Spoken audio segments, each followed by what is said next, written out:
I don't see Jason.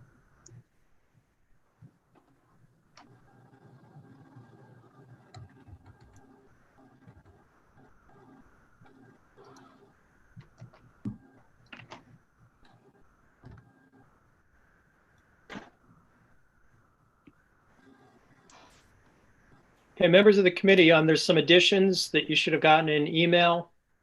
Have you all seen those? There's an additional resolution. There was the sheriff's department that came in. Kathy, is there anything else? There was a report from the probation department, the summary of jail inmate new bookings by month. Okay, that was together with the sheriff's department, right? Okay. Correct. Okay. All right. Well, let me call to order the meeting of the Public Safety Committee for May 21st, 2020. Welcome, everybody. We've got quite an agenda. And I'm just looking at who we have here. Kathy, have we gotten any comments from the public who wish to speak or provide information? No comments. No comments. Okay, is there anybody online that wishes to speak? Okay. All right. Any changes to the agenda? I believe we want to add a resolution from the Sheriff's Department. This is the authorization to accept donation and budget adjustment. Sheriff's Office, ID 9360. Could I get a motion to add that to the agenda? Anna moves. I'll add it. Need a second? Thank you, Glenn. I'll second. Okay, any questions, comments? Ready to vote? Kathy, do we need to do this roll call or can we do it by show of hands? I would recommend doing a roll call. Okay. Let's see, Glenn, Yes. Mike, Yes. Anna, Yes. Henry? Yes. Okay. All right. It is added to the agenda. And in fact, why don't we get it out of the way now? Could I get somebody to move it? I'll move it. Thank you, Anna. Thank you, Glenn, as second. Any questions or comments? It looks like we're getting a donation. Very nice, from the Jewish Communal Fund for $10,000. Sheriff, how would this be used?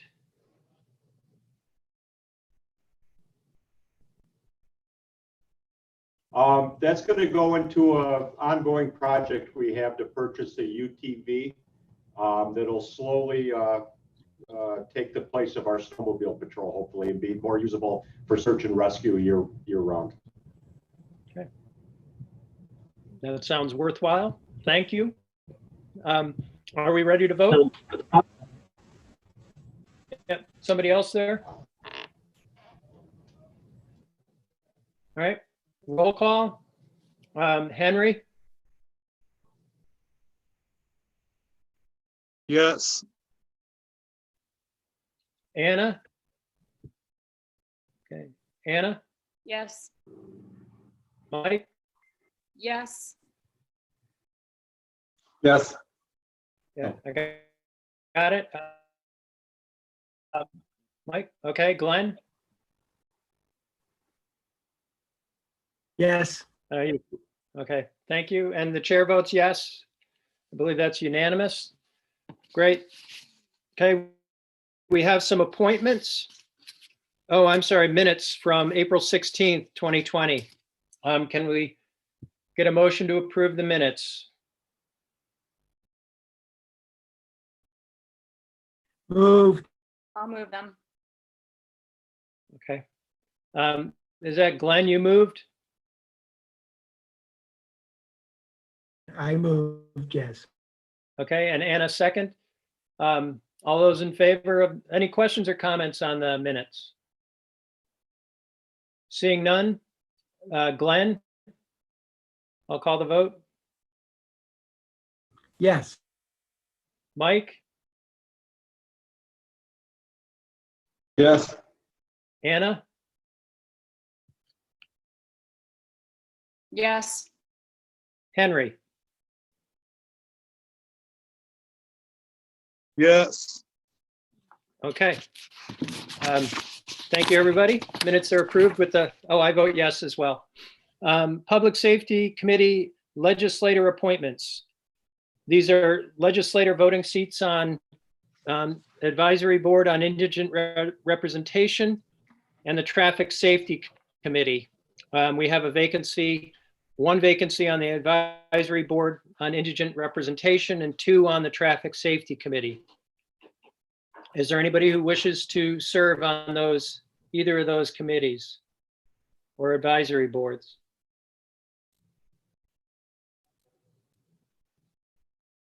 Right, I am already on the Traffic Safety Committee, but I'm willing to serve on the advisory board. Rich, I'll be on the Traffic Safety Committee.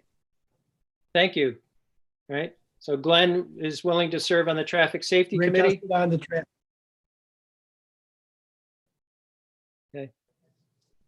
I apologize. We seem to be getting a delay. I see Kathy. Go ahead, Kathy. So the Traffic Safety Committee, the bylaws state that all members of the Public Safety Committee will be a member.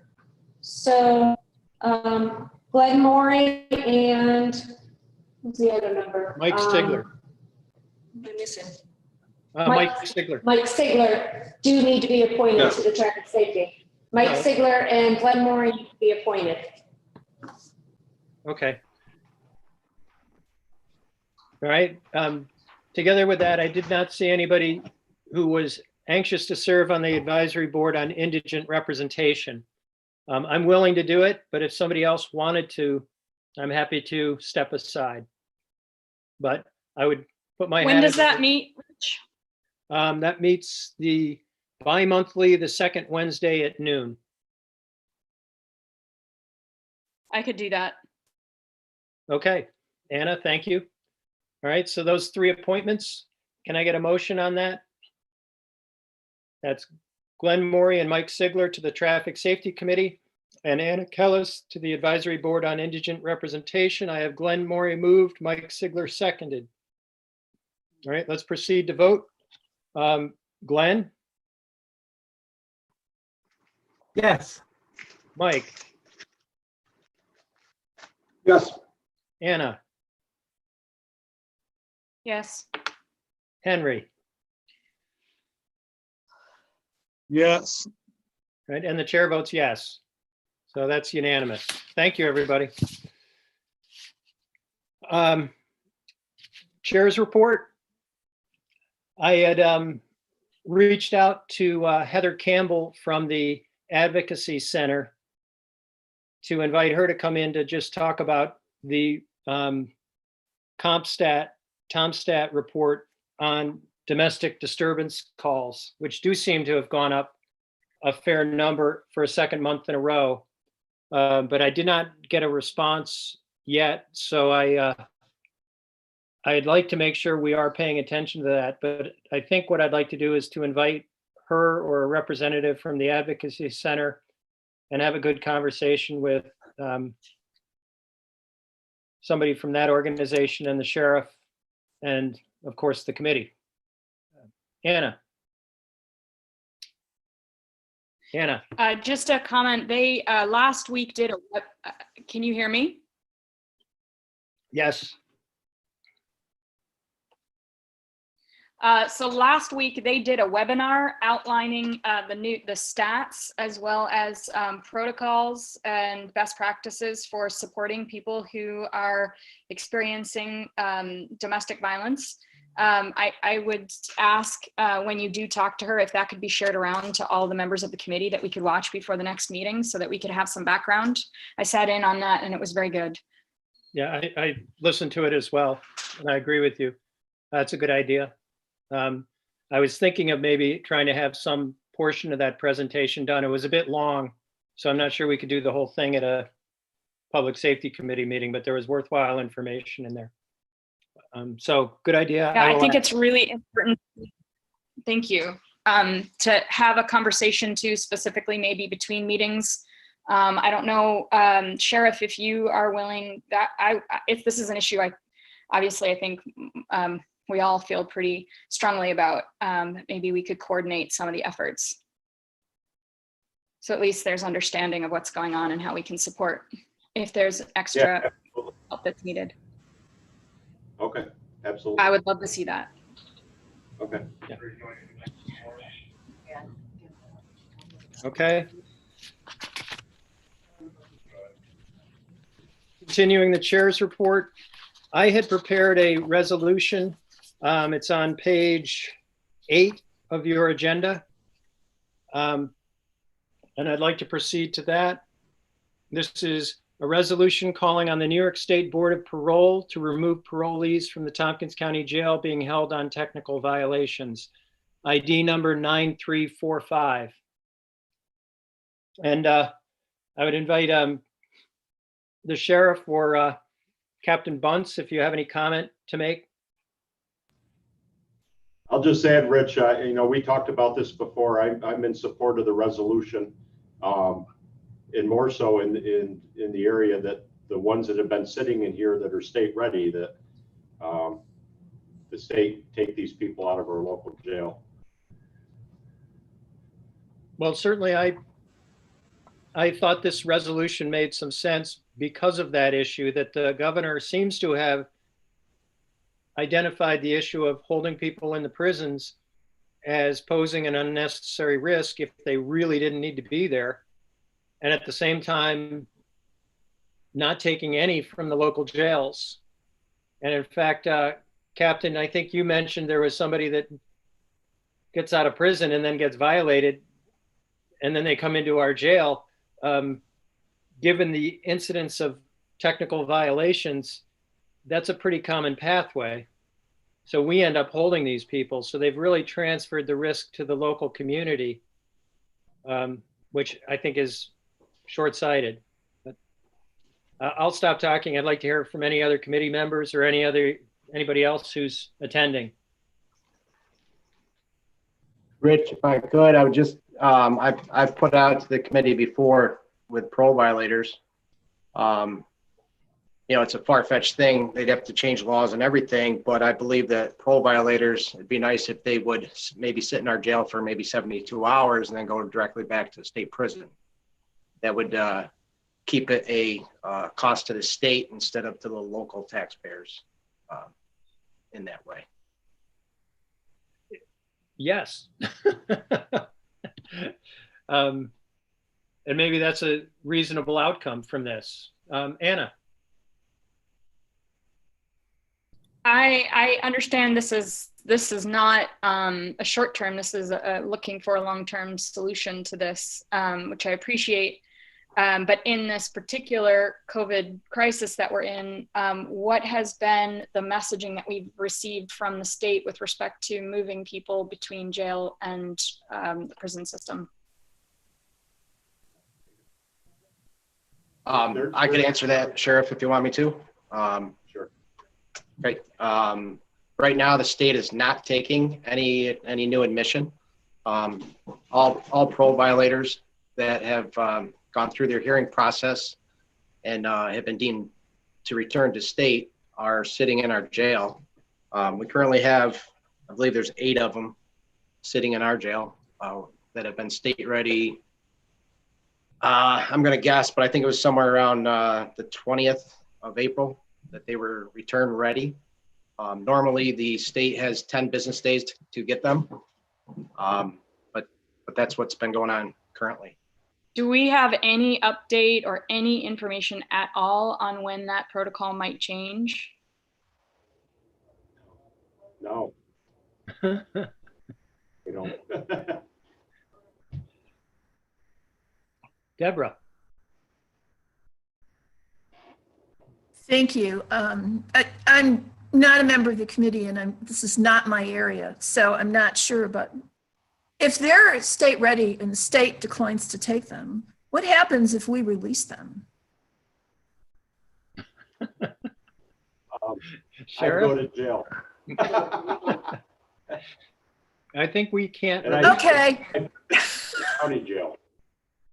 it just seems like another sneaky little unfunded mandate to me. Yeah. So And we were I- looking at, and Ray can speak more to this, but we have the ability to bill the state. And I guess we've done that in the past. Jonathan Wood told me we've actually sued them in the past for the money.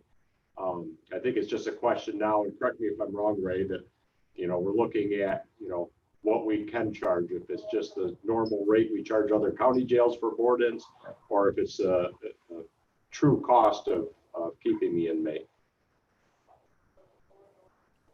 I'd be in favor of that. There's been some discussion around that. But I believe that the rate that we can charge, from what I know right now, is actually about $38 a day. I'm not sure if that's going to change or not. Okay.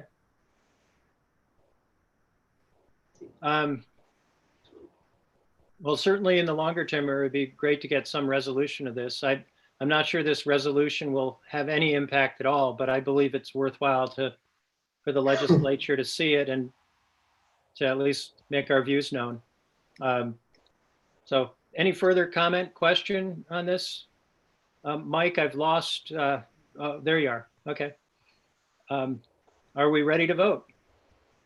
Mike, you had one question about some wording. Are you satisfied? Yeah. Okay.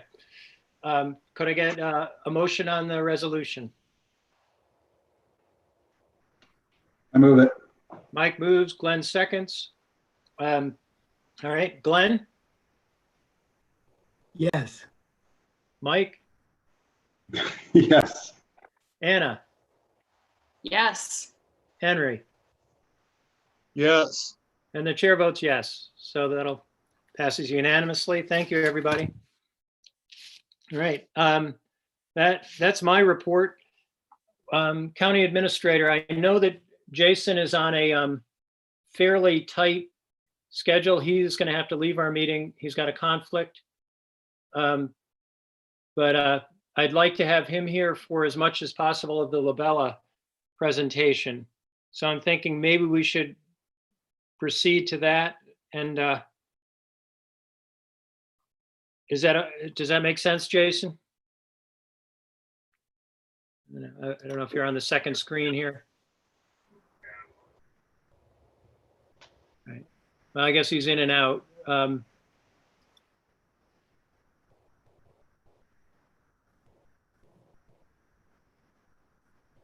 Well, we can't have the county administration report if he's not here or one of his deputies in any event. I think they're caught up with another matter, which he called me about earlier. So why don't we proceed to the sheriff's office report? Sheriff, welcome. Thank you. I'll try to be brief. I know we have a lot. There's not much to add. I apologize. The report got to you late. I think it had to be emailed. We had people working from home and things just got a little behind. I know we talked, and it came up again today, the domestic abuse policy I shared with everybody. Hopefully that was informative on how we handle such calls and respond to such things. That took a lot of work. Jen put that together with the Advocacy Center and other stakeholders. So I can definitely take any questions on that, or we can delay it until we talk about that further, like Anna suggested. We have done some other short trainings with office staff regarding how abusers can use the COVID pandemic to victimize people. That's gone through our office. We did do a PSA via social media with the Advocacy Center jointly, things of that nature. Other than that, our jail numbers are still low. We have yet to have anybody catch COVID, either staff-wise or inmate-wise. So I think we're doing pretty good. And I'll leave it at that unless anybody has questions or other things you'd like to talk about. Thank you, Sheriff. I did have a question. Sure. I saw in the, I think it was the Ithaca Journal today, that traffic fatalities, interestingly, are up substantially. That even though there's far fewer road miles being traveled because the roads are far more open. People are driving faster and being somewhat more reckless, at least a percentage of people. And I'm wondering if we're seeing any of that locally. Yeah, well, I mean, my opinion, and I've seen it, and talking to other people that are out on the road, I mean, traffic definitely has increased. It's starting to return to what it was before COVID. It was nice for a while. There was absolutely no traffic, but it has gone up. I think people definitely took advantage of the less proactive law enforcement presence. And I think speeding in our county definitely has gone up. I've heard some stories. We've actually caught quite a few people speeding at really extremely high rates of speed. For example, I think there was one clocked at 110 on Peruville Road, which is not something we normally see. So yeah, I believe it, definitely. Fortunately, we haven't had any fatalities, correct? No, we did have the one vehicular manslaughter that just happened last week in Groton. We've been dealing with that and investigating that. That was a pretty tragic event where a pedestrian was hit by a drunk driver who fled the scene. So yeah, we had a high-speed chase earlier this week too, or last weekend, I believe it was. That was handled by the state police, came in from outside the county. So we're definitely seeing some stuff, but you know, as things wind down, we are getting a little bit more into proactive patrol. So traffic enforcement for our agency, at least, has definitely picked up this last week. Okay, Anna?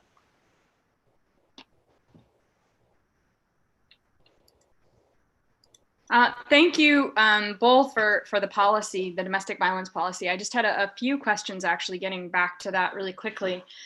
One is protocols that are in place and experiences specifically with respect to people who are undocumented and how that's being handled. And have you had any cases of that in particular, of people engaged, particularly with people who are undocumented? I don't know of any cases that have come up regarding that, domestic wise or any for that matter. But, you know, as we've had past discussions, I mean, that's one of the problems we face, that people that are undocumented that are subjected to abuse oftentimes Less likely don't call us. So I was wondering, in your conversations with the Advocacy Center, since this policy was written with them, did they have any insights, and have they experienced, because they're more likely to receive calls, have they seen any cases? I honestly didn't have that dialogue with them specific to undocumented people, so I can't say. And for the cases, follow up with cases, because of course we also know that a lot of people who are victims of domestic violence are afraid of retaliation and may not want to do follow-up or press charges. What's the protocol that we have in place as subsequent follow-up to support victims of domestic violence in those cases? There's not a lot of follow-up that goes on, to be honest with you. If we have a domestic abuse call that we respond to, or a domestic incident, we will try to intervene at that point. We do offer them services in contact with the Advocacy Center. We do try to convince them to press charges if they can, or we'll press them ourselves if we can, if the level is high enough to do that without their participation. But as far as like recontacting people later and all that, that's usually handled by the Advocacy Center, if anybody. We don't do that ourselves. And we handle so many domestic complaints. I don't know if we would even have the means to do that on all of them, for sure.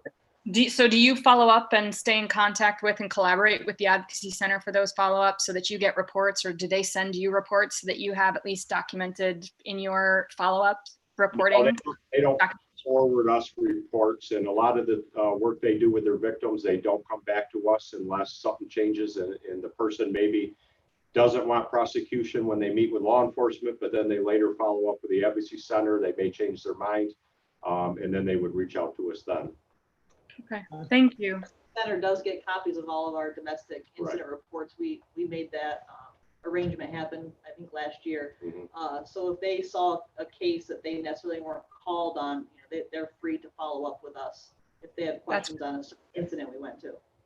Thank you. Okay, Martha?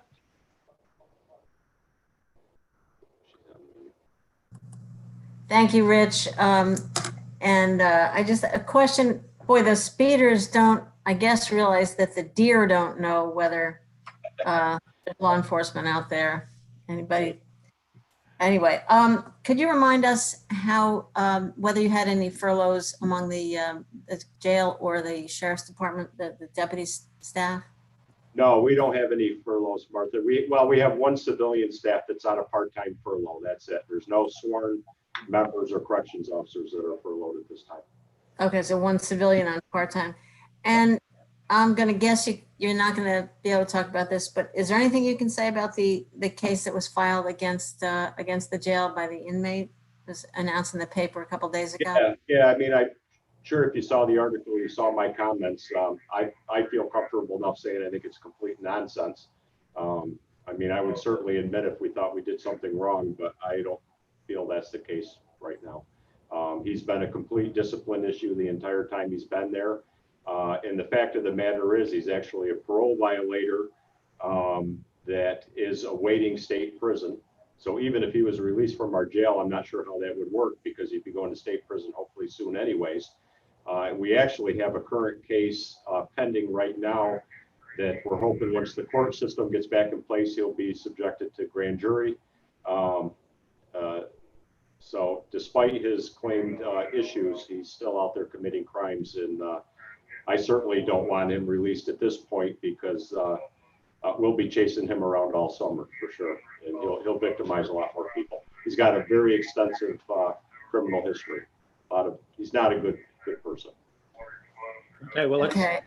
To add to that, I think it was misconstrued that it was a lawsuit. It's a habeas corpus writ, so he's just trying to get a judge to release him based on what he's saying is inadequate medical care.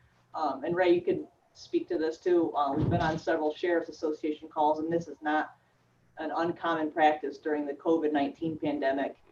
Anyone with a medical condition and even not are filing these writs in an attempt to get out of jail or prison. okay, I feel a little uncomfortable having us discuss a pending criminal matter and Okay. court matter. Okay. Thank you very much. Patient. Leanne? Corman? Thank you for letting me ask a question. So regarding gatherings and masks, so my question is, I apologize if this has been asked before, have you been coordinating with other police or public safety departments regarding what to do about public gatherings? And I know some other departments in other parts of the state are going around and handing out masks, and it's a way to, to kind of interact with people too in a somewhat positive way. Yeah, we've had extensive conversations with everybody involved, other law enforcement and the county as well. We've had no less than, I think, 4 in the last 2 weeks, conversations specifically geared towards enforcement response with Frank Krupa, Jason Molino, dispatch, things of that nature. We haven't gone out and handed masks out. We do have a supply here at the sheriff's office, but not enough where I would feel comfortable giving them out to people. I'm kind of hoarding them, to be honest with you, for staff, first responders. Yeah, we continue to enforce things when we're called. We get calls that come through dispatch weekends and nights, and we respond to them accordingly when we need to. Okay. Thank you. Any other questions for the sheriff? I note I did get a message from Heather Campbell. She indicates she's watching the meeting on YouTube. And so I will publicly extend the invitation if she'd like to come to the meeting next month, and we can have a more detailed conversation about domestic violence issues and how we're managing them in the county. That would be great if we could do that. But moving on, Mark Kakufka, welcome. And thank you for attending. I hope you're well. So far, so good. Thank you. Okay. And thank you for all the work you've done on your report. It's certainly a lengthy report on our existing conditions and some of the options we have. How would you like to proceed?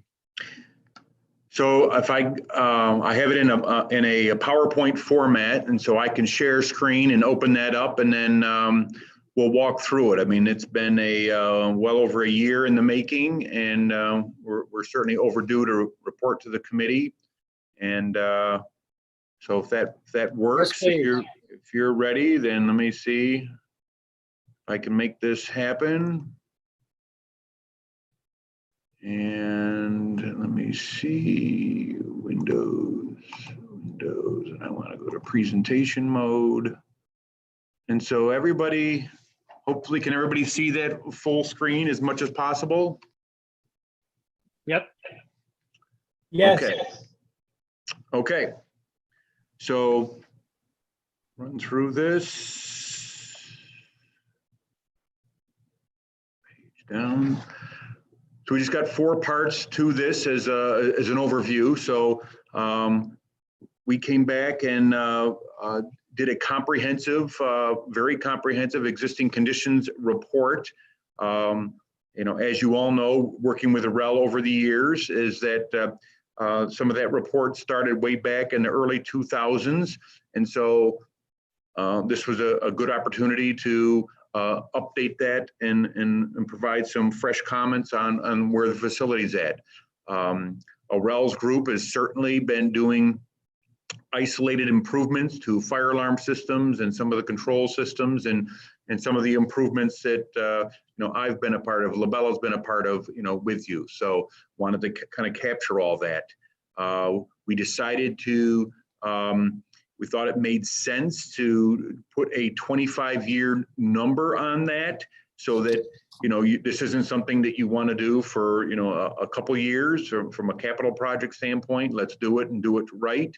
And that was certainly the mantra from the county and REL's group. So just so you have the numbers, it's kind of a 25-year approach.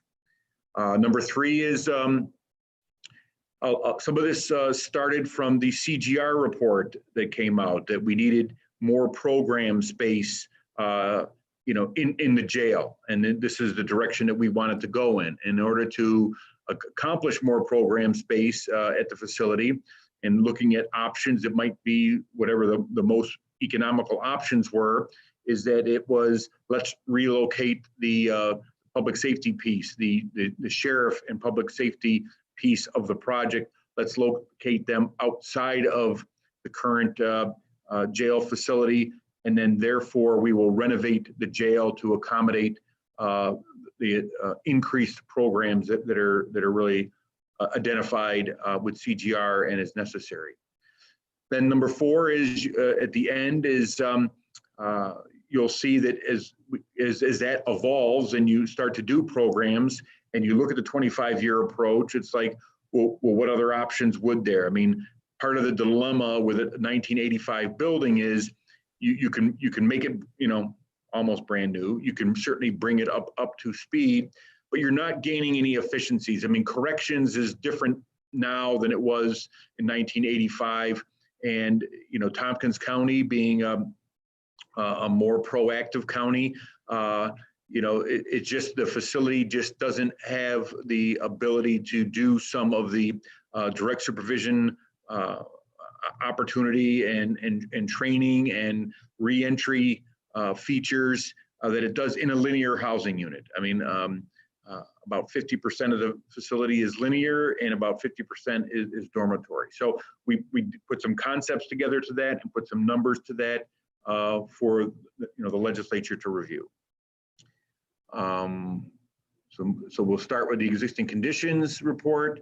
So this is the current campus, you know, as you can see, and many of you realize that, and I've heard that many of you have toured the facility, so that certainly is wonderful to give you a firsthand feeling for, you know, for the campus and the facility.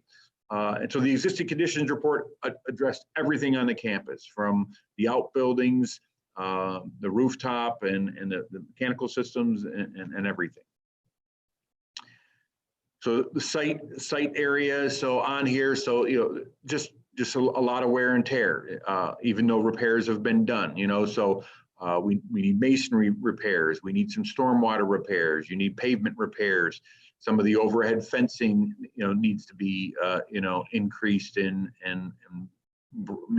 made new again. Exterior conditions, just some isolated pictures here. You can see a little bit, is that, just expansion and contraction, just, Mother Nature, just a lot of wear and tear. The other notable thing, and the county has done, some accommodations for this at the front door, but this building was built, you forget this, because 1992 is when the ADA federal guidelines were enacted. And so I can see on the picture on the right, this building is really not handicap accessible, so that the door swings, the door pulls and things like that. Now, our 25-year renovation would probably address some of that, but again, in the existing footprint, you could only go so far. But certainly, like with the exterior site issues, we could increase that by, making all the entrances now handicap accessible. Interior conditions, a lot of the glazing, it's original. It is starting to spider web and crack. I mean, we don't see it as an immediate security concern, but it's certainly a visibility, and it's it's disconcerting to see security glass that is starting to dry out. I mean, that's what's happening. Is the polycarbonate that is your protective layer is starting to dry out, and it certainly needs to be replaced. Tile needs to be replaced. Carpet finishes, flooring, wall covering, things like that. Just wear and tear. The mechanic, as you can imagine, except for improvements that Arel's group has done, a lot of the mechanical and electrical are original. I mean, so the electrical system is at the end of its life. A lot of the mechanical pieces are at the end of their useful life. And ductwork and sanitary sewer and below ground, and you get original piping, below the kitchen and below the showers, areas that have, in a 24/7 building. And that's the other thing that is notable about jails, is that they wear 3 times longer than an office building does, because they literally are used. The lights are on, people are around. They're a 24/7 facility, and so it provides a lot of wear.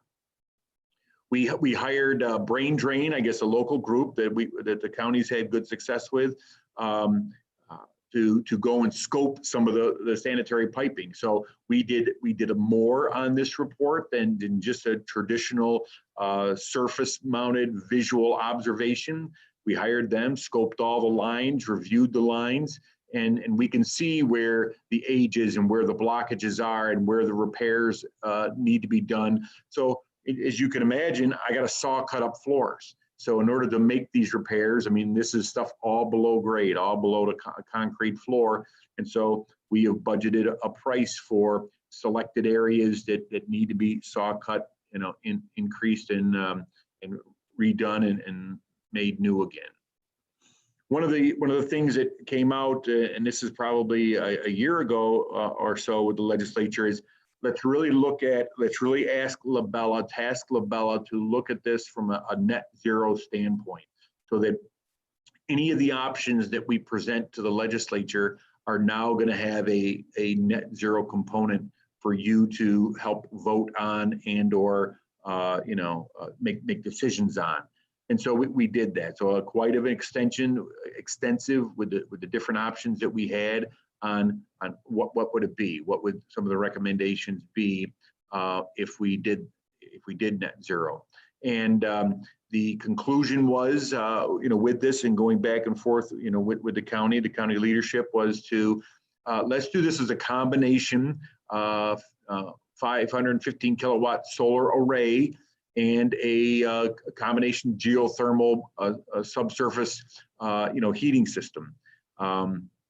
We, for the sake of the report, did a graphic you'll see in a minute here on where to locate that.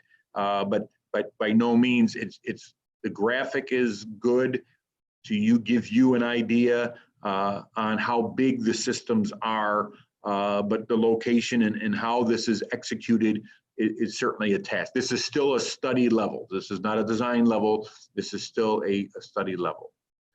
So we did economic analysis with the incentives. We looked at a lot of different options in here. Under the question and answer period, we have Aaron from our office is available for if somebody had a above my pay grade is to talk about economic analysis of photovoltaic and geothermal systems. But we did a lot of number crunching and to try to maximize the incentives that you would receive from the state and federal government.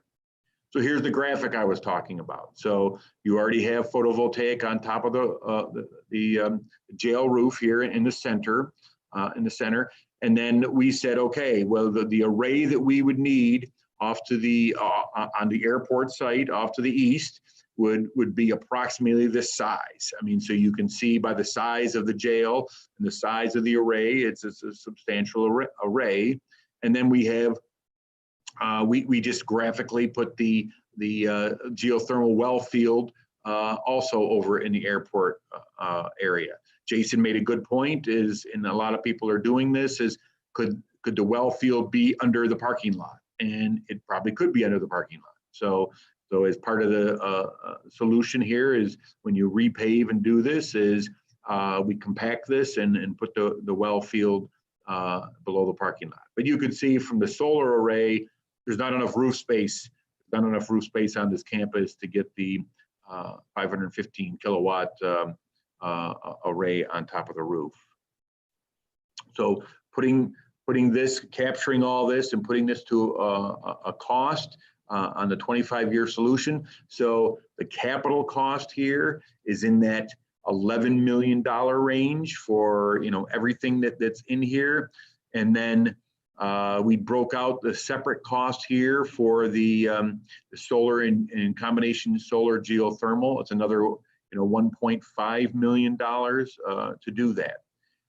As we put those numbers together, one thing that is a practical note, again, it's not a capital dollar, but it's going to be dollars in order to make the project happen. In order to do the 25-year renovation, we looked at this two different ways. You'll see the numbers in blue below here, and then the numbers in red. Is that you're not going to be able to, the complexity of these changes are going to be difficult enough that you're not going to be able to do them while all the inmates are in the facility. And so we looked at, and this arbitrarily for this exercise, this just took the population for that day. So we understand that these are dynamic numbers, and when this project is decided to go forward, these will be actual numbers. But for the sake of making sure and reporting to the legislature that we accommodated this, is that you're going to have board out costs. So the blue numbers assume that we could do the board out the linear section first, the portion of the jail to the south first, and then keep the core area and the dormitory operating. So again, to help mitigate some costs. And then at some point, you're going to have to board everybody else out to finish the 25-year improvements. And then when you're all said, bring them back. That obviously has a schedule implication to it. And versus going down below, the numbers in red is that, hey, on day one, let's give the contractors, they can faster, more efficient. Let's let them tackle the whole building all at once, and that gives you more of a $5 million board out cost at that time at those numbers. Again, these are just hypothetical, just to carry to. We're trying to be forward thinking and capture all the costs. Section 3 here was if we want to add more program to the jail, this is something we started a while ago, is then we need to and we want to maintain that perimeter of the building and try to do those renovations all inside the building, is let's move the sheriff public safety building pieces out of the building. And so we came up with, after we started with 2 or 3 options, and then of course brainstorming, it spawned 4 or 5, and then obviously a 6th option at the end. So this is one of the, these are options that we were given. I mean, they're arbitrary options, but there was talk of an emergency services building on the campus of the airport. And so we said, okay, what would the cost be if we did that as an addition to that building? So we just, the 56,000 square foot emergency building, a hypothetical building. And so we just put just the Sheriff's Administration Public Safety Building as an addition onto that building. So that cost, and again, with a net zero component in there and looking at that is in that, 5.6 to $6.6 million range to put that building as an addition to the emergency service building. The footnote at the bottom is I just want to remind everybody, and with a PowerPoint, because you'll have a copy of this, I'm sure afterwards, is it doesn't include the 25-year improvements. These are isolated little studies that we did is to help the legislature discuss options. The next one is several people's favorite option is to let's keep them contiguous. Let's keep the project contiguous. Let's put the Public Safety Sheriff's Administration to the north as a formal addition onto the jail. And so it keeps operations centralized. And you can see from, again, arbitrarily, concept designs only, that this pushes in a little bit to the airport property to the north. But these are concepts enough to give the legislature an idea of numbers, size, and scale. So this option is in that range of 8.3 million to 9.7 million. Again, the footnote at the bottom, it does not include the 25-year renovations. And of course, you had to look at to kind of test the other two numbers is what would be a freestanding building? What would be a standalone building with the same scenario? And the standalone building would be in that 7.8 to 9.1 million. As you can imagine, there's more site improvements. There's going to be more things, paving going on. You're not going to get any synergy between the two buildings. And so that's going to be, a little more of the expensive option. As we start to look at now the 25-year solution, now you're renovating the numbers there for the jail. You're looking at possibly pushing out the Sheriff's Administration to add more program. And so we said, okay, based on the projects that we have going on around the state, what would a new facility cost? And we understand that this is not a discussion point. This is a study, and this is just a benchmark number. So to benchmark this number on a brand new, and this does not include site costs, and so site and seeker and all that development cost because it's unknown. But this is in that 39.1 to $45 million range for a brand new facility of the same bed. We're all modeling everything right around that 80, 82 or 84 bed count is what you are today. And so that gives you an idea to benchmark that number. I did not do a graphic of that number, it's a benchmark number to look at for a new build.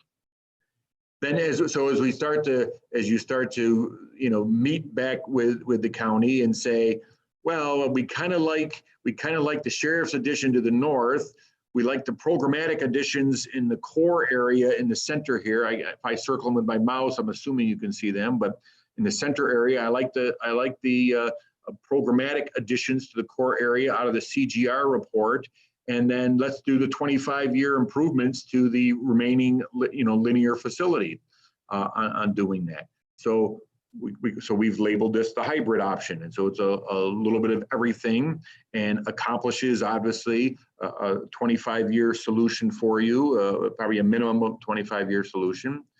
And so the hybrid cost is coming in at the range of that $23.4 to $27 million.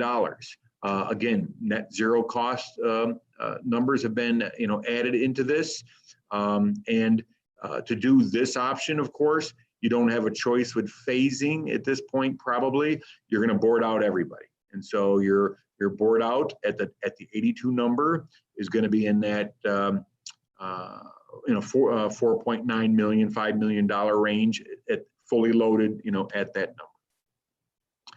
Then some of the legislature, you know, as I kind of described in the beginning, you still, after all that time and energy, you still have a linear facility. You've not advanced corrections to a more modern correctional facility. And so several people, my understanding is on the committee, said, have Labella look at a podular design.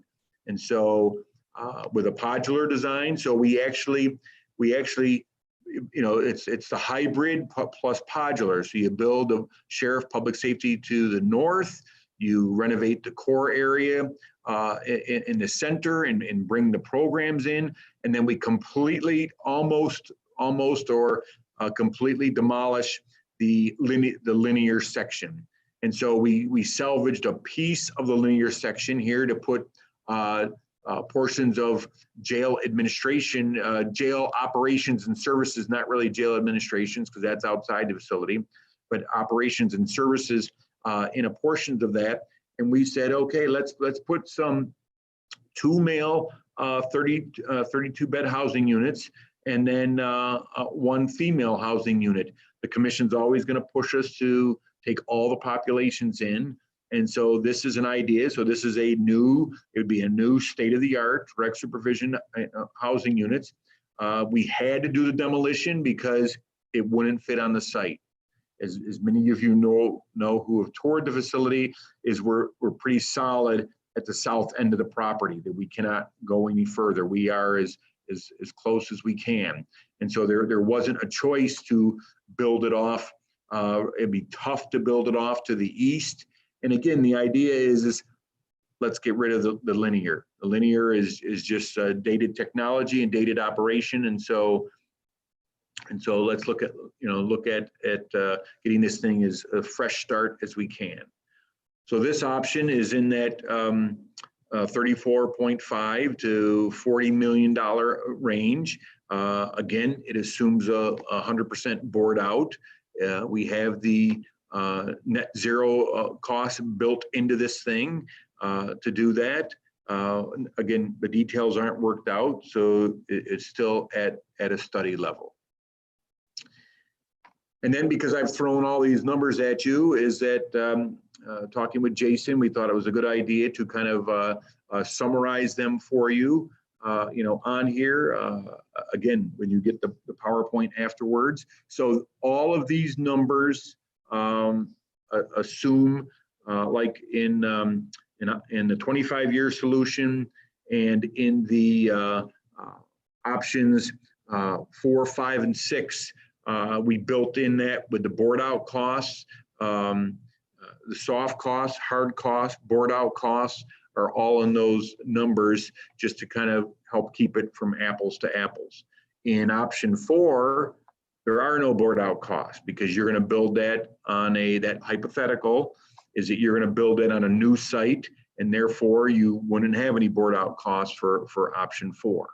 And we don't have board out costs for 1, 2, and 3 because it's just tackling the sheriff's administration, under those models.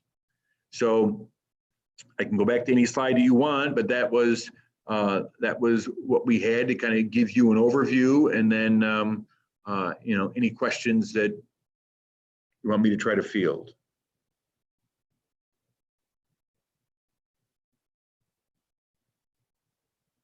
You're muted. Are you, Richard? Richard, are you muted? Thank you. Sorry. No, I just so start over. I did. Sure. Thank you for that. And if you could leave that slide up so that when we have questions, we can refer to the specific options. And for committee members and other legislators or others who want to comment, I know Jason wants to be involved in these discussions. So this is preliminary. We're starting. What I'd like to try to have our questions really to get information. So information questions rather than policy questions yet. But if they cross over, that's okay. But just so you know, Anna. Yeah, actually, I would love to. Thank you so much for that presentation. I'd love to follow this up with some input from the sheriff and undersheriff Of course, and Ray, who I think is still here, this would be your working everyday facility. I would love to hear, before we get into any major discussion, your input on these options, pros and cons, and what your thoughts are. Yeah, I mean, I honestly think, from my standpoint, the only option we really have is either 6 or 4. And I hate to say it, they're the most expensive. But I think everything else will just be piecemealing what we already have and just be a continuation of our ongoing issues we have. So I really think that's the best issue. Now, I understand we're in a spot right now with a budgetary shortfall, so I'm definitely not pushing for this, and I know it may have to wait, but I think that's our best options.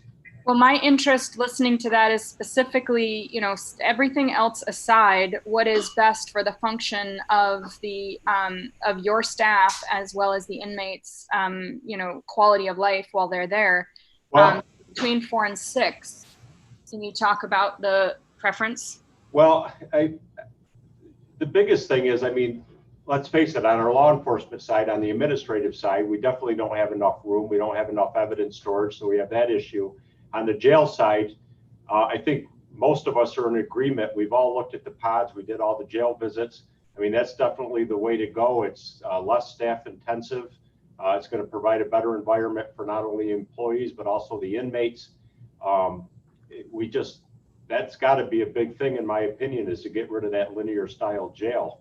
And I know in talking about this topic quite a bit, and with Arel, I know a lot of facility type issues come into play that if we piecemeal that and, do some upgrades to bring things up to par and then decide later on to add things, that's going to cause a lot of chaos, and a lot of the work that we did is going to have to be reversed or redid. So I just think that's the way to go. I think option 6 definitely gives us everything we need. But,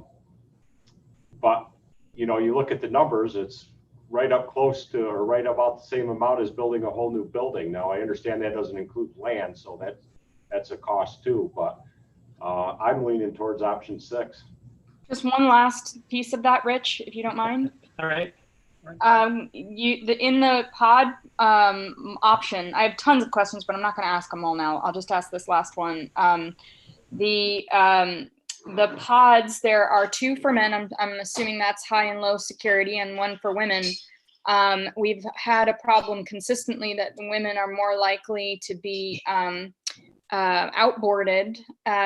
Do you think that this would continue that problem? And would it be more appropriate to have a separate pod for high and low security for the women? Or do we feel that we can put both high and low security in the one pod for women because of the population size we have? Yeah, I think with the pod design, it gives us more flexibility to keep inmates in the same area, but separate them within the pod. So I think that it would do 2 things. It would hopefully eliminate the need to board out females if we have a spike in female inmates. But it would give us the flexibility we need with less supervision. Thank you. You could see that the jail tours we went on, some of them use fencing and some of them use removable walls where you could separate max and medium. And I just also wanted to add that, and I think Ray would agree with this, the linear design has made it very challenging during this COVID-19 pandemic to comply with CDC regulations, and just to give our inmates and staff put in best practices to avoid attracting COVID-19. So I would definitely say the linear design has definitely added a lot of challenges during this pandemic too. Thank you.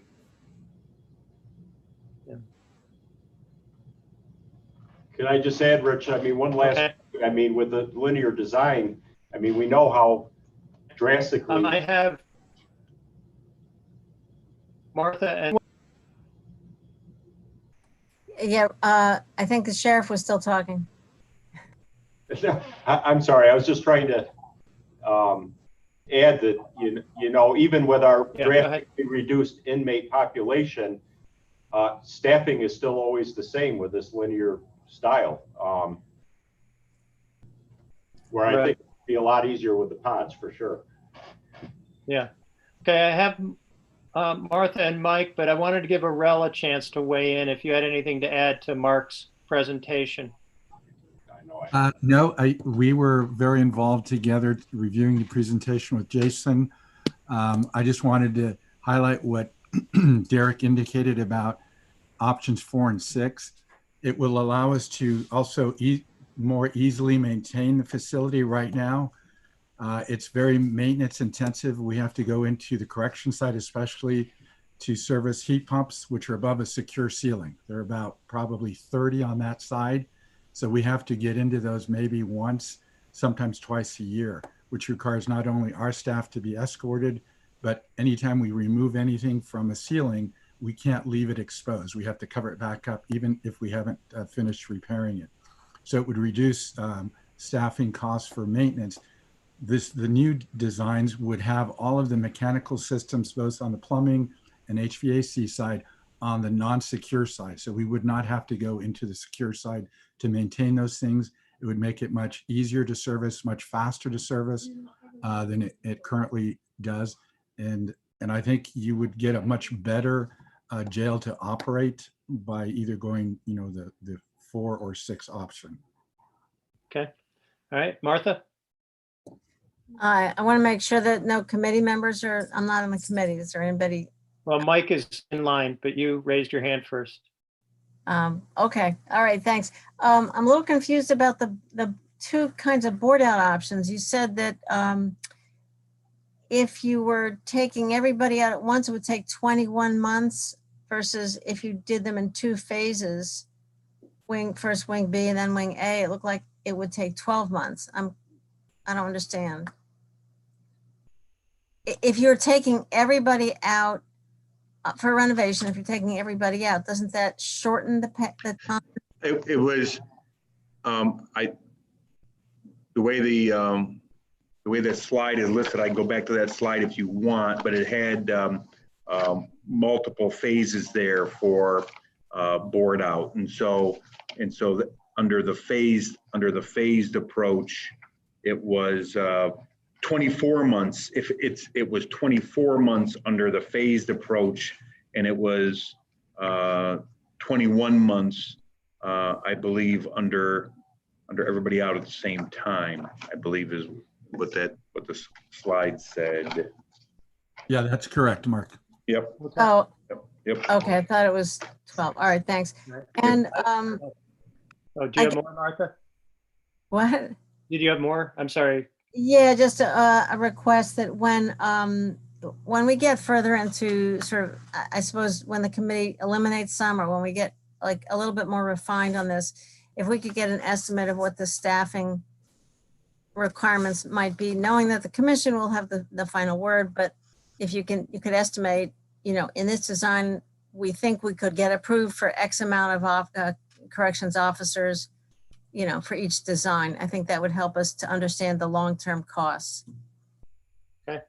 Mike Sigler. Yeah, my computer keeps blinking out, so I'll try to get all this in. Yeah, I mean, certainly a lot of options. I appreciate what Derek has to say about it. To be honest, I just don't see 4 and 6 as actually being viable options. I would like them to be, I guess, maybe, if, I'll definitely listen to the arguments for them. But for me, it kind of comes to a price point, whereas, I mean, if it costs us $2.2 million to board everybody out, kind of why wouldn't we do that? Why would we even have a jail? Why wouldn't you just board everybody out? I know that a lot of people would look at that and go, well, that's ridiculous. You couldn't do that? Well, I mean, it's a long-term expenditure. You might, I don't see why you kind of wouldn't really.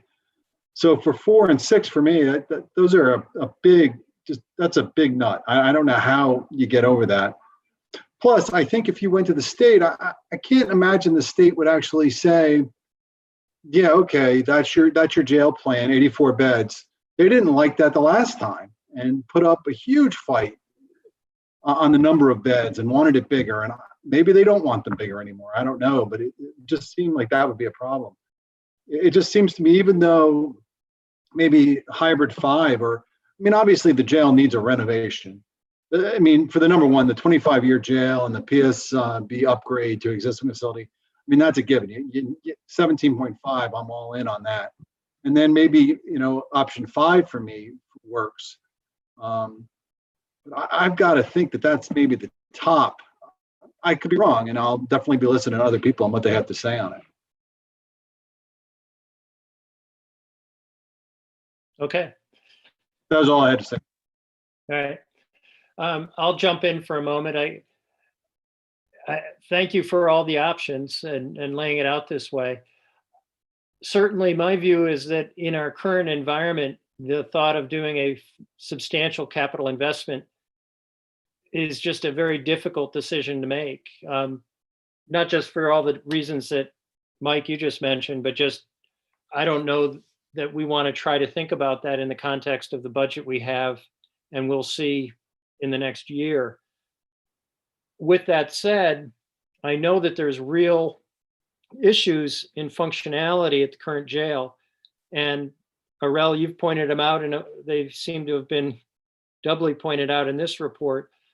But I think we should also look at it from the standpoint of just operations, what's getting impacted the most. And if there are particular expenses where we could do improvements to the existing facility so it would function better until we were prepared to make a large capital decision, that might be useful for information for the committee to have. And I'm thinking, say, for example, if there's specific stuff that could be done in the kitchen or the medical facility. And I'd ask the sheriff and Ray to think about that. And, I don't want to put you on the spot if you want to come back next month. If there were specific expenses, particularly if they could be taken out and reused, say if it was a refrigeration unit or a freezer unit, that wouldn't be just sunk cost if we then decided to do a major renovation. So I'd welcome your response, Sheriff or Ray, but certainly further on. Personally, I would hate to do any more Band-Aid fixes at this point. If it's going to take longer down the road to correct our current situation to do it the right way, I propose we wait. I mean, I don't think there's any smaller projects that we really need to do right at this point that's going to significantly impact our operations. At least that's my feeling. Perhaps Ray would feel different. Rich, if I might. Yes. One thing I wanted to say was about Mike's response about boarding inmates out and just doing that permanently. There is a section of law that requires that the sheriff or the county run or operate and maintain a county jail for each county. So I don't think that's a permanent option. But in regards to Band-Aid fixes, I would agree with the sheriff that it's completing. Certainly there's little things that could be done to make the jail a little bit better for operations and for the correction officers that work in there. But in the long term, this entire conversation is something that the county has been talking about this for many, many years. I mean, I remember in 2004 talking about a new jail. And here we are in 2020 doing the same exact conversation again. I just think it's something that's going to have to happen at some point. Yeah. County Law 217, I believe.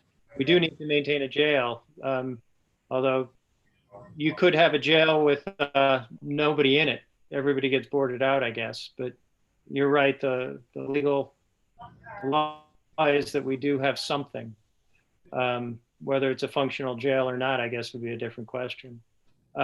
Okay, well, if you think that there aren't short-term reusable expenses, then that narrows the field and we have to start working towards making a decision on one of these things, one of these options. I see, Anna, you have your hand raised. Why don't you go? Yeah, I some of what I was covered, but I just wanted to add, I'm really glad that law exists, but I think that there are reasons, in particular, the human rights aspect of having people board out, being far away from family, being far away from community. It's disruptive to having a home, having any connections to jobs, and ultimately it's not practical because we have seen that it significantly increases recidivism rates, decreases the ability to have rehabilitation, disconnect from the community infrastructure, and ultimately the cost, even just the monetary cost of those consequences are high. And I think that we really have to be comprehensive when we look at the cost, that it is not just the cost of the building. So that's just one thing I wanted to say. And I very much agree with Ray and Derek. I'll just put my hand up for that. I would rather wait completely, not invest $1 million into Band-Aids, because that sounds like at a minimum it would be, you know, something like $500,000 to $1 million worth of Band-Aids when we're in the middle of a crisis. If we have to wait, I would rather see us wait. We have been waiting for a long time. I don't think it's great, but if we had to wait a couple of years to do the overall investment and then do what's right, given that we recognize that there are fundamental structural issues, as well as that we are way outside of the realm of best practices at this point.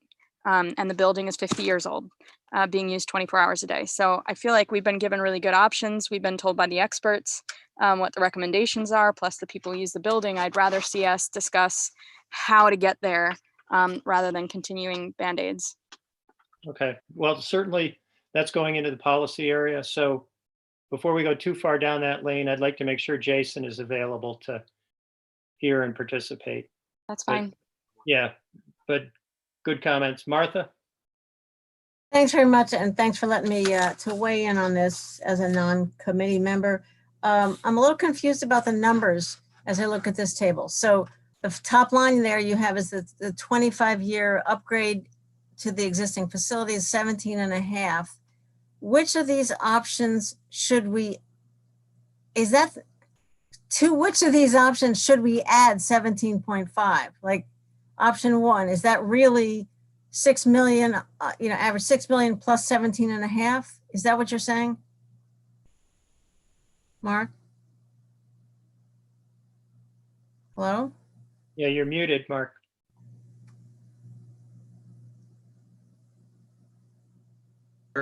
Unmuted, there it is. Waiting for the button, waiting for the pull down to come down.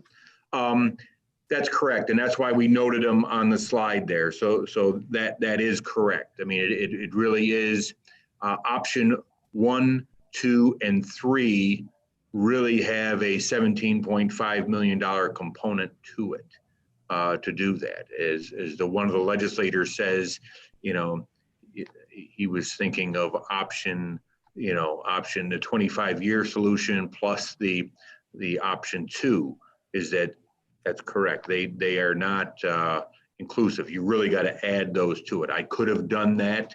Okay, I just noted it on the slide. So okay, I guess when you do the next presentation, I assume to either back to this committee or to the full legislature, if it could be clearer. So what about?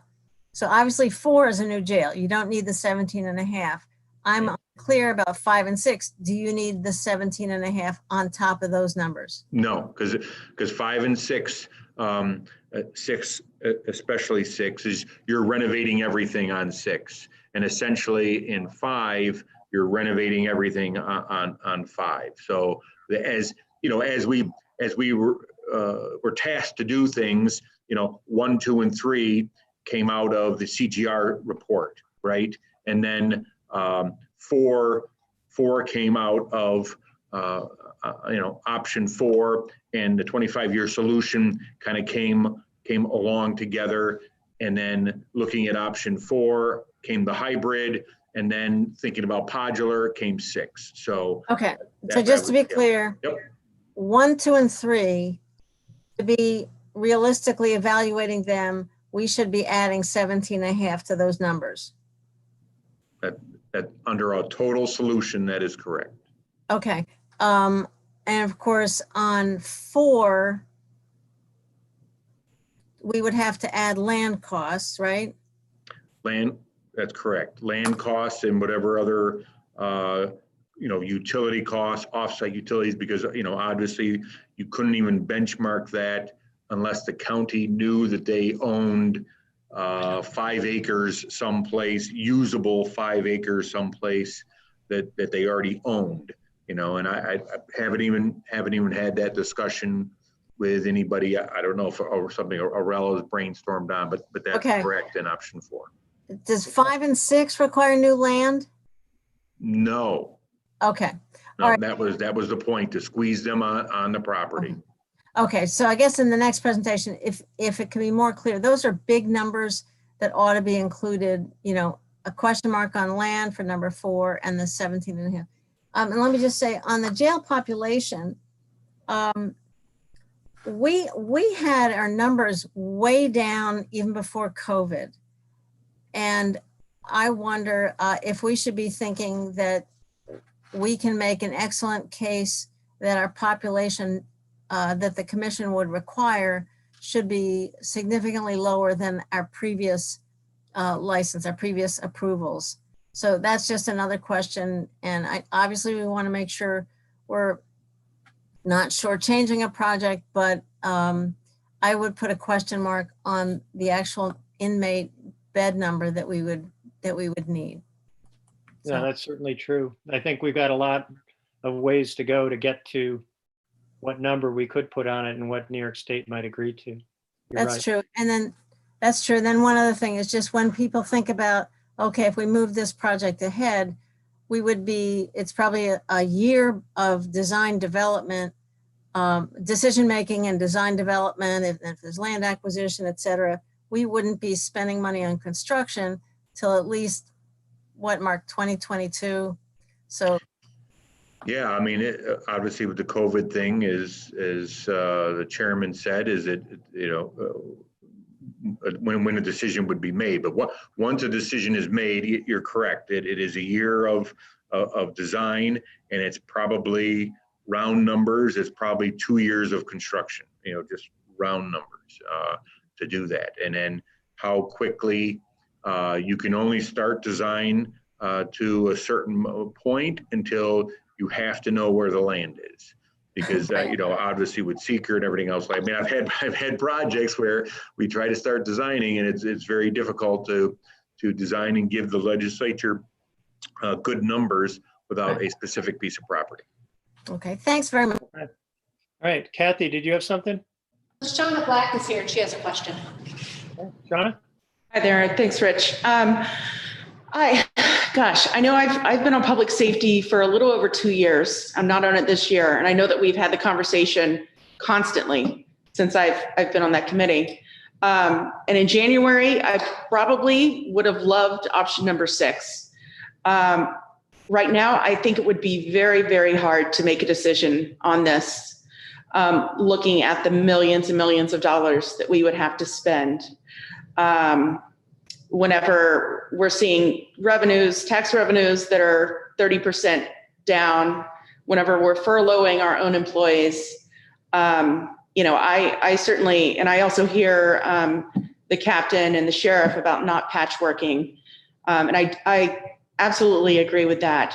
But I don't know if I'd get to a point where I would be comfortable spending $45 million in a jail and a new public safety building.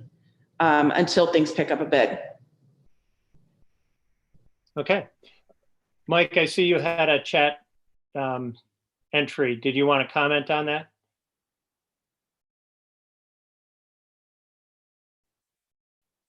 You're muted. There we go. Yeah, no, I mean, I just didn't want people to think that I didn't understand that we don't have to have a jail by law, or that I think that we should just ship off our people who have been charged and whatnot off to other locations. It's just, if over the course of 25 years, it costs us $50 million to board everybody out, kind of like Shauna just said, 45 million that's going to be an incredibly tough lift for us to sell to the public. So. Yeah, I'm certainly suffering some sticker shock, but we're going to have to make a decision. This is going to be a hard one. All right, any other informational questions for Mark while he's with us? Rich, Yeah. I don't, it's less of an information question, but more for next month. If we could have Jason walk us through the cost, the layout, bonding. I mean, it wouldn't be $45 million all at once. We wouldn't start it for several years from now. I guess the question is getting a sense of what would be the cost to hold off on doing anything for 3 or 4 years until we can see a rebuild of the economy to some extent, and then what would be the layout in bonding and the impact on taxes per year? Because I think that we hear 45 million and our brains have a hard time sometimes like wrapping around what would be the immediate impact, what would be the yearly impact, what would be the impact on individuals. And I think getting a better sense of that will help us think through this. Absolutely. And I think that's part of the reason Jason would like to have been able to be here for that. So, yeah. So more to come. Lots more to come on this one. Kathy, would it be possible to share this presentation with the committee members and the other legislators? Do we have that? Sure, if I could get Mark to send it to me, I'd be happy to. The one thing it might make sense to do is to allow him to work on this last slide as he indicated. Mark, would you want to make any amendments to this last slide? Certainly with Martha's comments on there, how I can footnote it, I can kind of put plus, a plus on options 1, 2, and 3 and come up with a total number just so that try to get everything down to, it would be more or less apples to apples, on there. And then I could footnote on option 4 what it doesn't include, and what's a piece of property, for that. I mean, we could talk to Arel and Jason, but if nothing else, I can footnote what it doesn't, and it doesn't include the land cost and the cost to get the land. And then who knows what the utilities are, depending upon where the land might be. Sure. Yeah, I think if you just indicate plus land costs, that highlights it. That would be great. That'd be great. Okay, anything further while we're on this subject? Good. All right. We'll carry on. Next up, Department of Probation and Community Justice. Dan Cornell, welcome to our meeting.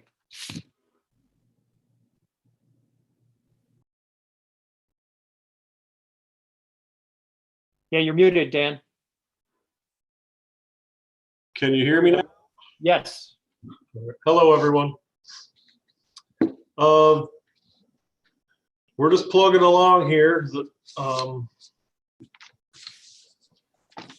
We're down, still doing the 50% reduction in staff, plus we've got the furloughs that hit us pretty squarely with all of our probation officer titles being furloughed 50% of the time. So we're actually, all of our PO titles are here 16.5 hours a week trying to manage their caseloads, which, although the incoming work has slowed down substantially from the courts, we still are supervising 600 people in the community.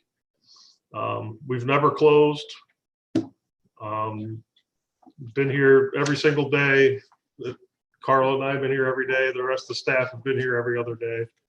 We're very concerned about the reason we didn't close. We're very concerned about the increase in domestic violence with people having to shelter in place at home and the stresses that was going to cause. We're very worried about our opiate clients suddenly feeling like they weren't going to get tested and deciding that they could start using again and have a bunch of overdoses and potential deaths. And also worried about our sex offending clients when all the schools closed and everyone was scrambling all the working people were scrambling to find people to do childcare, that we didn't want our sex offenders becoming babysitters. So we've been pretty busy with our high-risk clientele. We're still seeing them face-to-face in the field. We're still seeing them face-to-face in the office. And our low-risk and medium-risk people, we're supervising by electronic means, by telephone, CE check-in, which is a new tool that we have, and we keep them on the electronic reporting unless there's a reason, if they misbehave and we need to rein them in and go see them or have them come see us. It's been busy and it's been interesting. Can I ask what you've been seeing in terms of trends? Are you seeing more violations, more problems, or is it steady state, or what? I would say for the first few weeks, people seemed to really be on their best behavior, kind of hunkered down, and we didn't see a lot of need to violate folks. And then about 5 weeks in, I think people were starting to get pandemic fatigue, and they coming out of their houses a little more. The weather got nicer, and we had some issues that we had to address that were public safety problems. We were very fortunate with working with the DA's office and the county court to get them to address every matter that we thought was a public safety matter they were willing to consider as an essential matter for the court purposes. So I think we've done really well with those partnerships. I don't know if Matt, I don't know if you have any concerns about how we've been communicating with your office, or if that's working out well. No, not at all. I think we've had really good communications. We've seen a steady flow of information from your office, and I've been answering the phones here at the office. I've been here every day, and gotten a lot of phone calls from probation officers, which I have either responded to myself or passed on to the appropriate ADA in my office. So I think that is going well. Yeah, it's been a real relief to me, because when we heard everyone was shutting down, it's kind of concerning of what's going to happen when we have a real issue that we need to address. So everything's been really smooth, and I'm grateful for that, and I appreciate all your help. Okay. Anything you want to tell us about the monthly summary that you submitted? The monthly summary was the jail numbers, and then I also sent the monthly snapshot, which I'm not sure you folks got, but it shows a real reduction in pretrial release interviews. Those numbers were low January, February, and March, and we've done zero pretrial release interviews in April. Our RUS numbers are down because the courts are basically, unless it's a real public safety issue, they're just releasing them with no contact with probation. We had to close the day reporting program. We had to close the community service program because there's just personnel had to be let go and sent home, and then we didn't have a way to really practically do social distancing. All of our contracted agencies and teachers closed up their shops with Cornell Cooperative Extension and the other agencies that come in and help us with classes. So we wouldn't have been able to do a program without the community partners that we have who weren't willing to come in. Community service, we can't do social distancing. Our swap shift supervisors, they drive people to the sites to do the work. Most of our job sites were closed.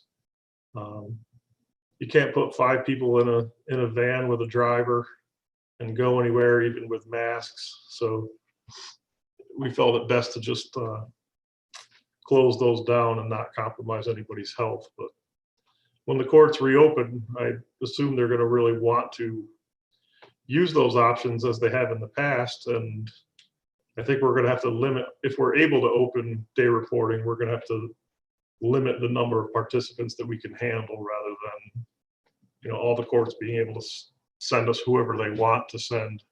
We may have to set a limit of 8 or 10 people, and the courts may need to call over here and say, do you have room for this person, rather than just ordering them over here. Yeah, okay.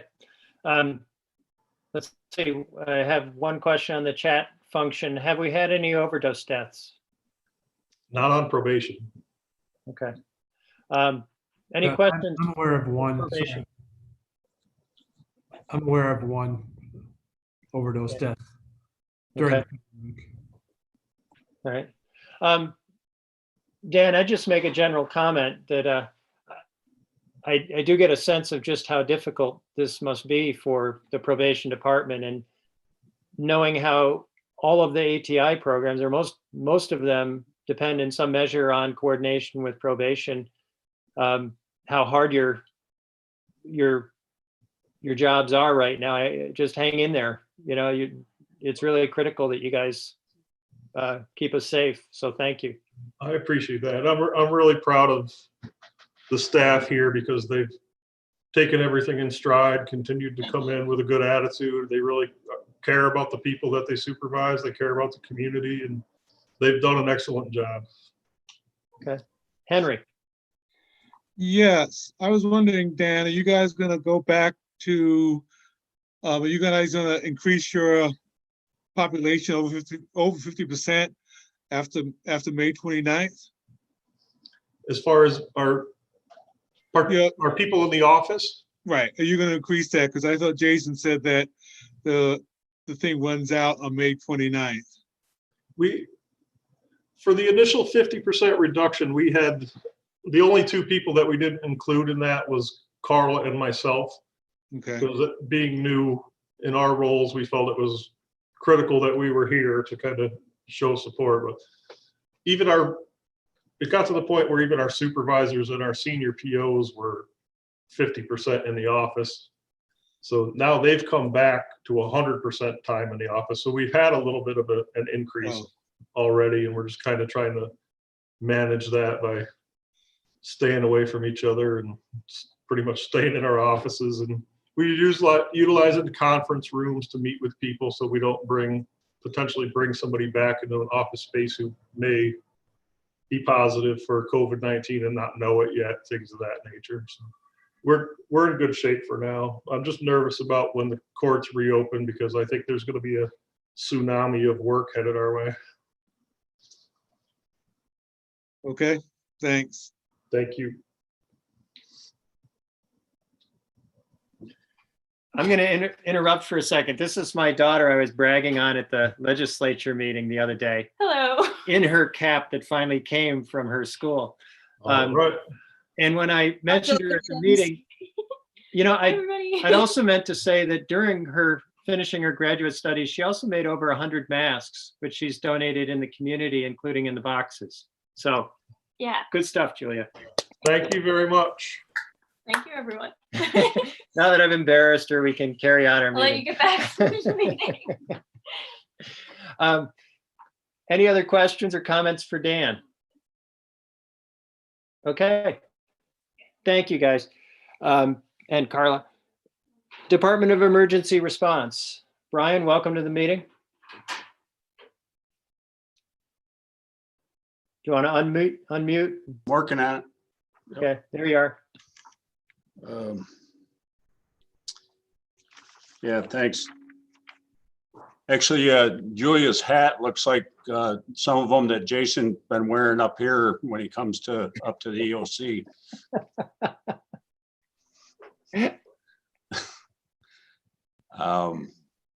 At any rate, we have 2 partial furloughs and 1 person working from home who's in a vulnerable population. Other than that, we've been working full-time, a lot of cases more than full-time. Here, we've got projects that were underway, that are still underway. If you come up, not our project, but probably by the next time everybody comes up here, we're going to actually have a parking lot,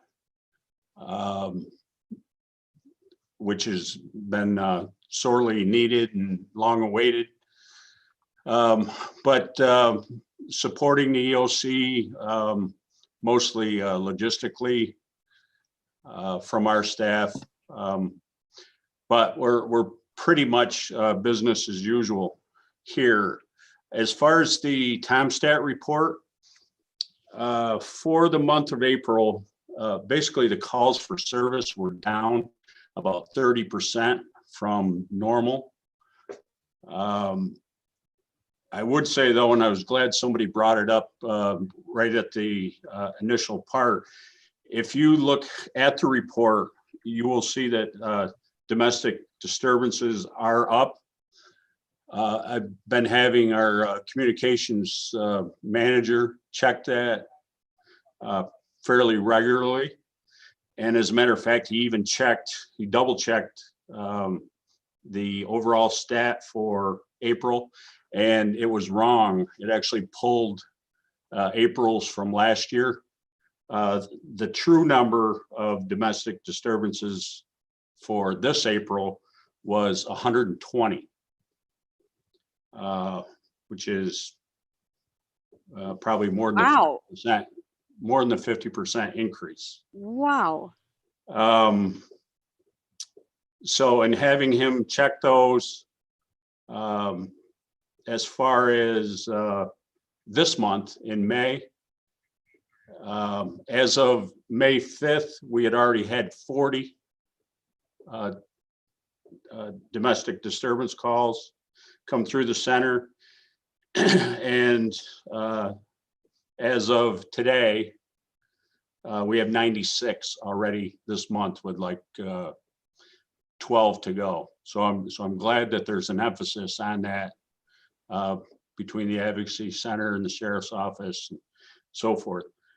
He did say he kind of mapped out where they were coming from.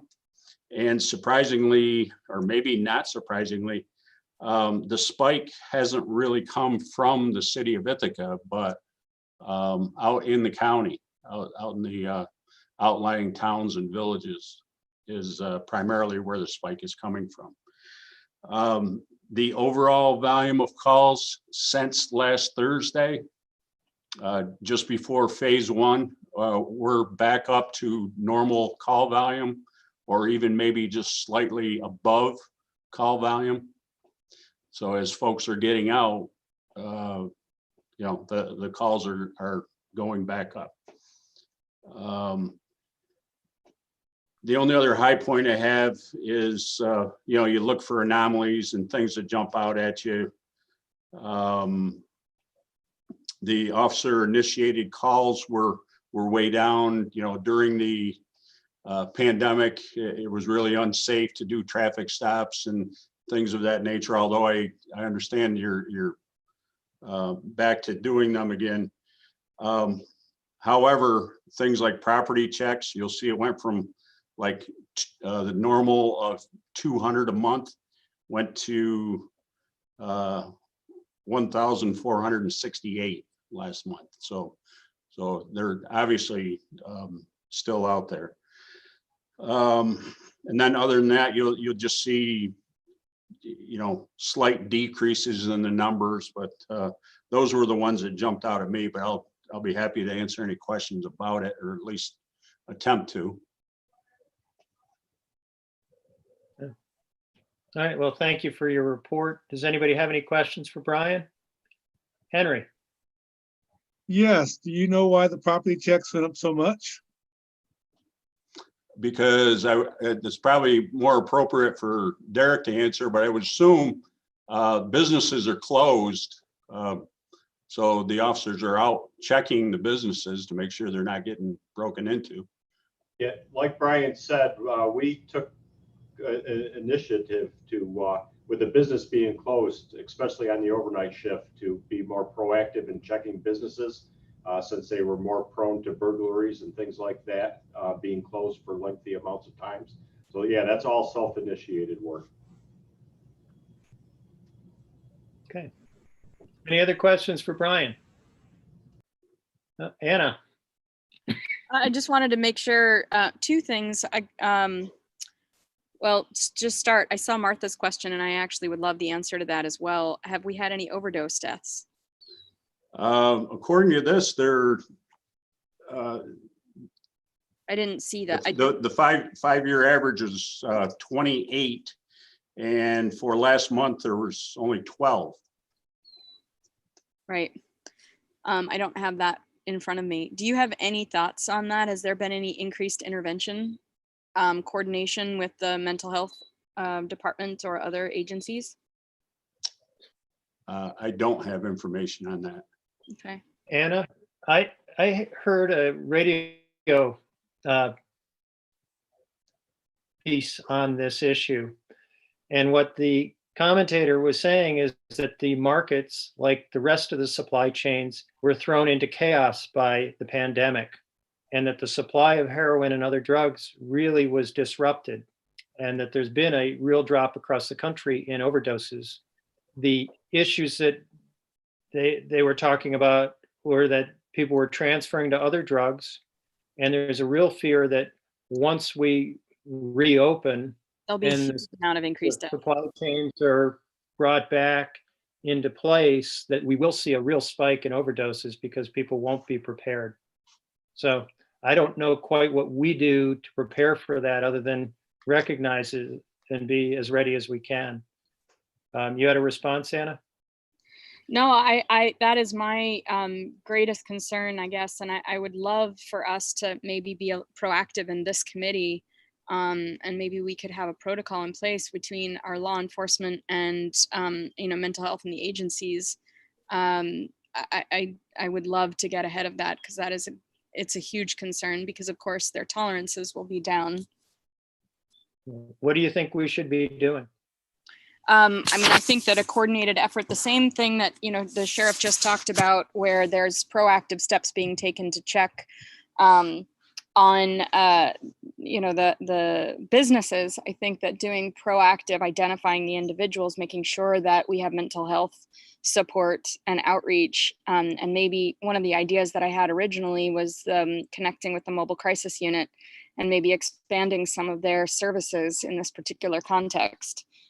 Targeted, maybe protocols targeted to this population for short term.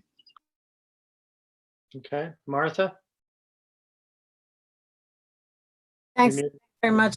I would expect that, the Alcohol and Drug Council and CARS, maybe, touch base with them and sort of see what they're seeing. The domestic violence number, that's a shocker, Brian. So if we're not arresting people at the same rate that we used to, if there's a domestic violence call that comes in and an officer goes to the home, are we not arresting people as often as we used to? What happens in the sheriff? Do you want to? I can answer that question. I wish Heather was on this, because you could actually see our percentage of us making arrests is probably up about 300%. So we're making way more arrests when we go to domestic violence calls now. I would contribute that to the policy as well as training that we've had. The second thing is, I sit on a roundtable conference through the IACP around this topic. And there's a couple things to consider, because it's a really complex situation. I spoke to the Advocacy Center, and they're obviously we're concerned because the numbers have gone up drastically. But you also have to be concerned if the numbers decrease drastically, because it means that people aren't reporting domestic violence calls. So as much as the number going up is concerning, which it is, it's also good to see that they're at least reaching out to 911 so that we're responding. As far as Anna, your statement about us following up, that would be nice if we had enough staffing, but there's also concerns because a law enforcement presence could also create more violence, because the abuser might think that the victim contacted law enforcement, as well as domestic violence calls being some of the most dangerous calls law enforcement go on themselves. Right. So it's a really complex situation. And one of the other things they talked about at the roundtable was not that I think this pandemic has caused someone to be a domestic violence abuser. That's, that would be unreasonable to think. But they did talk about situational violence, and it might be influenced by how some of these domestic violence calls are being labeled. I mean, if a neighbor hears a son and a mother arguing, or a sister and a brother arguing, that call is going to get labeled as a domestic disturbance. And people under this amount of stress, it might have caused some more verbal arguments that would have been labeled as domestic disturbance. I don't think that's explaining all the increase, but I do think that that might account for some of the increase. So it's a really complex situation, but we definitely are committed to doing what we can.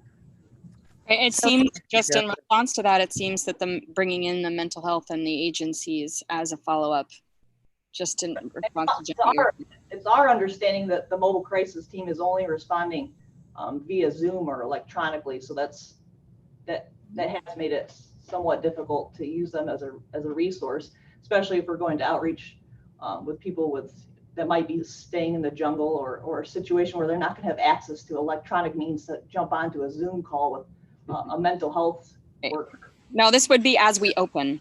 Yeah. You could take turns. Okay. Just Martha, to your hand's still up, or is it new? Yeah, just to follow up on what the undersheriff said. So if we're arresting 300% more, but the jail numbers are so low, so what happens to those folks? Are they then released? Bail reform, a lot of them, you give them an appearance ticket and they get cut loose. I mean, depending on the charge, if it's domestic violence related charge, they might go and get an arraignment, but they're not necessarily being remanded to jail. That might be a good segue in our meeting to move on to our district attorney. Thank you. Sorry, Jennifer.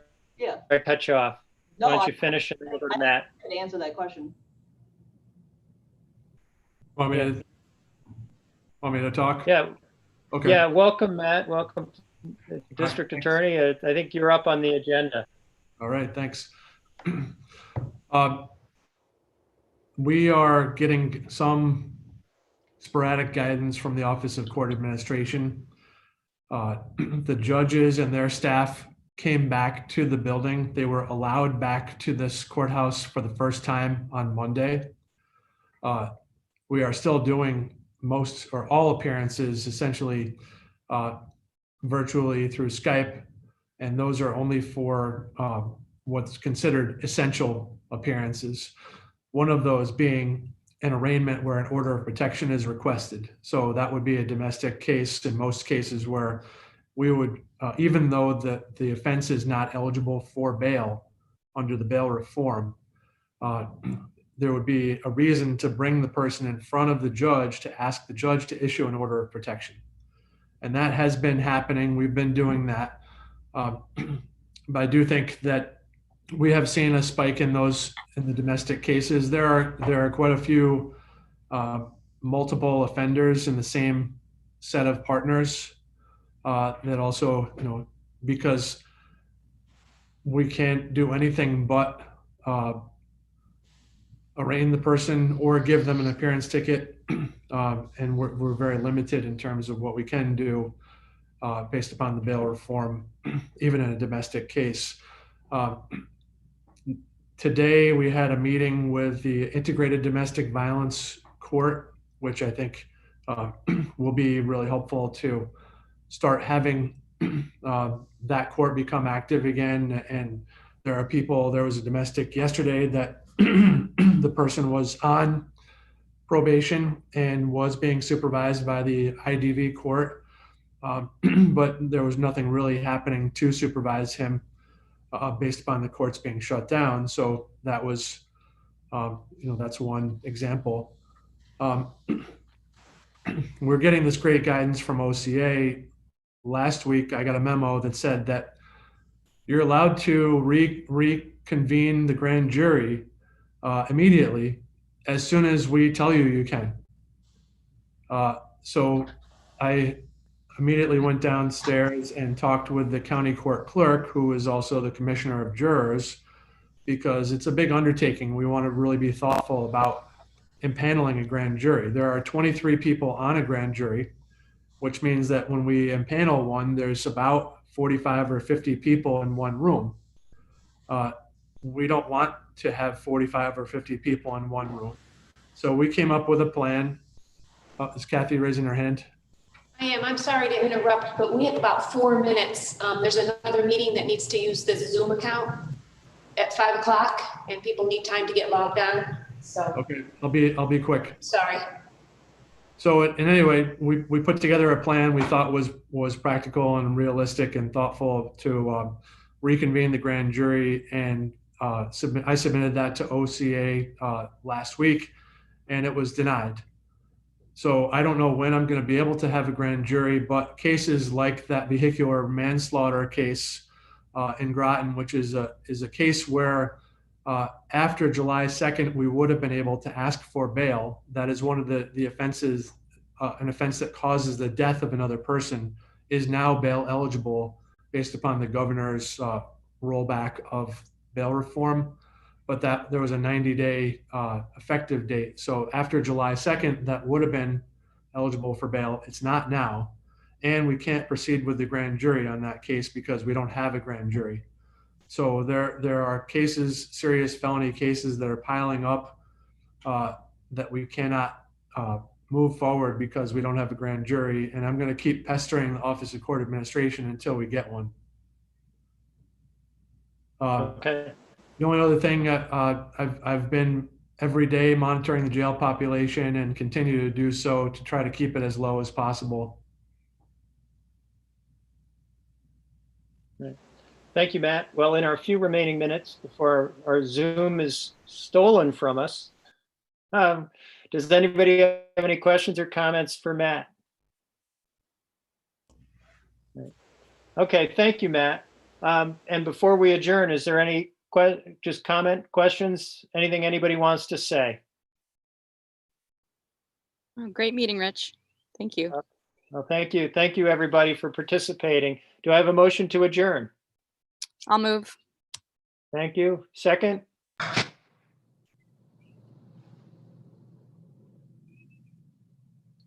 I'm not getting a second here. Henry. Henry, okay, great. If we can have a show of hands on adjournment. All right, we have unanimous to adjourn. I declare the meeting done. Thank you, everybody. Take care of yourselves. Talk to you soon. Thank you.